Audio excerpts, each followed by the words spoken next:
In this final part of the Introduction to Airbrushing series, I'm going to go through how I clean my airbrush, both during the painting process, so between paints as I'm changing colours, and then also for a general thorough clean of the brush.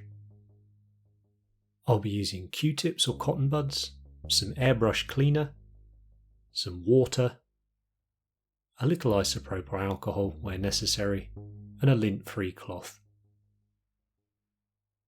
The airbrush cleaner I'm using at the moment is this one by Medea. I bought a bottle of this and it's lasted me over a year. I just decant it into this other bottle. Here's my brush after I've finished with a colour. So I'm going to spray out the excess into my airbrush cleaning pot. Now I'm going to grab my cleaner, put a few drops of that into the cup.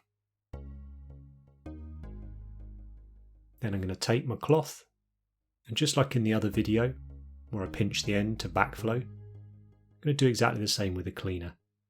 This is really important if you're going to mix the paint using the same method. Give it a quick wipe with a cloth. Now I'm going to take my water and repeat the process.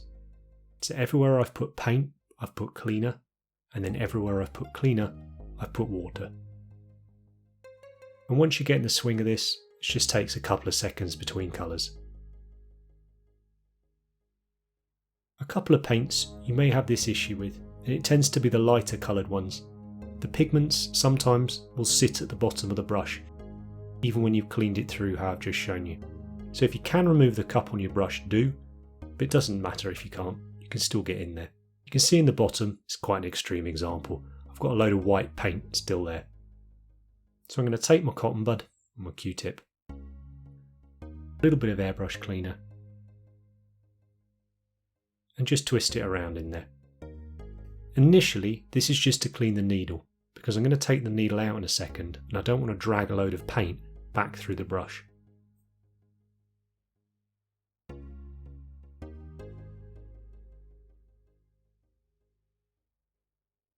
We take the needle out, put it somewhere safe, and then I can finish cleaning inside the bottom of the cup.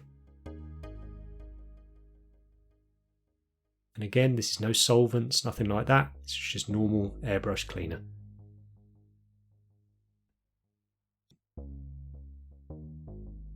Take the needle, just wipe it through the cloth, pop it back in. I'm really sorry about the focusing issue we're getting with the camera in this clip. But thanks to you guys, we've been able to invest in some new equipment and we'll be using that really soon. And then just like before, following the cleaner, I want to make sure that I run some water through the brush. So a few drops of that.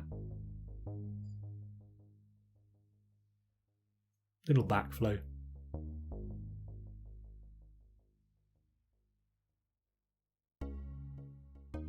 And spray it out into the cleaning pot. And you're good to go.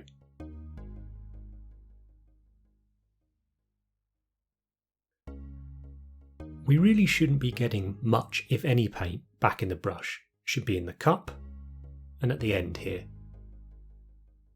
If it's coming back into this part of the brush, something's probably wrong. You may have a blockage, you may be using it incorrectly.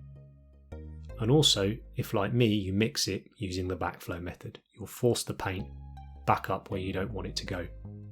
Now luckily, in our Harder and Steenbeck Infinity and Evolution, there's a small seal in this area which helps prevent that happening, but that's not on all airbrushes. So when I mentioned earlier, I make sure that if I am going to backflow to mix my paint, I make sure I backflow when I clean my paint. But generally, the only areas we need to keep an eye on are the cup and the front of the brush. The cup's pretty easy to see if it's clean. You can see mine, it's not particularly clean outside. And if we grab my Evolution, which was the prototype for our airbrushes, you can see it's pretty disgusting on the outside. But actually, always keep it absolutely spotless inside. This was our original prototype brush. It's quite cool. It's still got the old trigger on it as well. But anyway, let's get back to the cleaning. The cup. All I use for this is a Q-tip, as you saw earlier, with some cleaner, and occasionally I might need to use a cloth. If you do get a build up in there, and again if you use the backflow method sometimes you'll get a bit of residue paint at the top as well, I'll use a few drops of isopropyl alcohol. That really is my only concession to using harsh solvents when I'm cleaning my brush, even though on our brushes we've got PTFE seals. Now the front of the brush, it's really important we keep that clean too. And this is probably the most common maintenance that you're going to have to do on your brush. So first things first, remove your needle, put it somewhere safe. Now we can play with a brush without any danger of damaging or bending the needle. So remove the headset or the air cap and remove your nozzle. Now on our brushes, that's it. On other ones, the nozzle's going to be a lot smaller. Sometimes it's a small screw-on thread as well, so be very careful. But regardless, these are the three areas that you're going to need to keep clean. If you look in the end of your brush, you'll see a couple of gaps. See a large central hole? That's where the needle comes through, and that's where all any liquid you put in the brush comes out. And just to the side of it, there'll be a small hole. This is where the air comes out.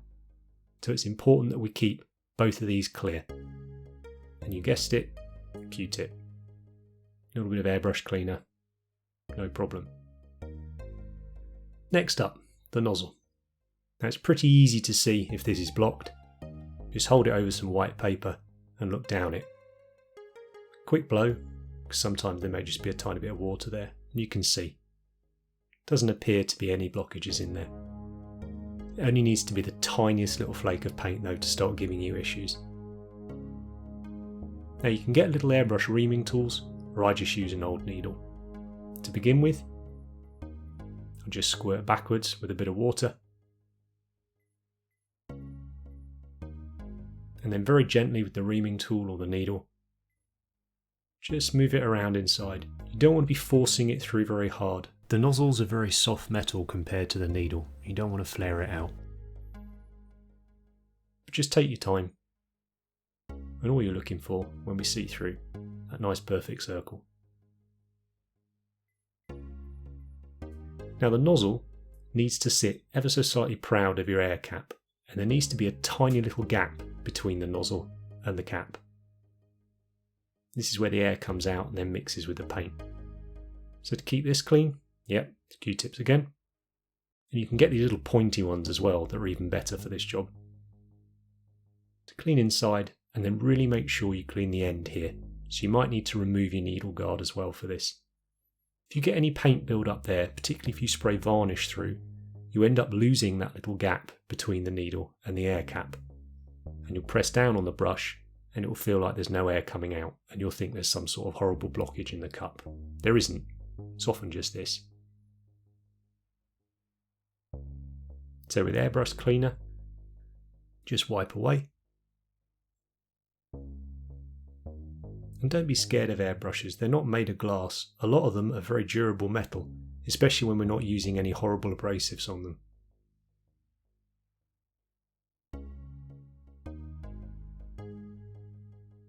Now it's just time to put it back together. Pop the nozzle through, screw it back on, and on our brushes, because it's a threadless nozzle, you need to make sure this end cap's nice and tight. Again, the issue you'll get is it will bubble back into the cup if it's not. There's no blockage or anything, just check the end screwed on tight. And then to clean the needle, just get our cloth, little bit of airbrush cleaner, and just run it through a few times.